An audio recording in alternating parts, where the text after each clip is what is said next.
Bepa Sara Duterte impeach na sa Congress. Pinlano ng administration noon pang November 18, 2023. Ang tawag dito ay Oplan Eliminate the Enemy. Expose ni Maharlika. Ayon sa kanyang source sa loob mismo ng Malacanang. Tingnan ang video.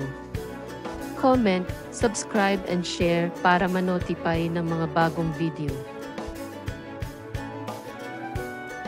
Representatives. Alright? Alam naman natin na halos lahat ng mga yan ay mga kawatan. Pero gusto ko lang pong sabihin sa inyo na hindi naman yan magtatagumpay yung mga yan. At gusto ko rin sabihin sa inyo sa lahat na nakaka-follow dito, sinabi ko na po ito sa inyong impeachment na gigawin ni Lisa Tanas, ni Bangag, ni Ngagba, ni Tambaluslos, at ang mga kasabwat nila, pinlano na nila ito. Ipapakita ko lang sa inyo ang text messages ng Puting Ahas. Yung pinakadulong part. Okay? Bago ko pala ipakita, remember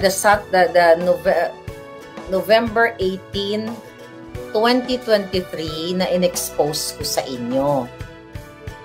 Okay? November 18, 2023. Ang title ay Oplan, Eliminate the Enemies. Hindi ko na ito babasahin lahat. See that? Puting Ahas, Saturday, na date, November 18. Alright?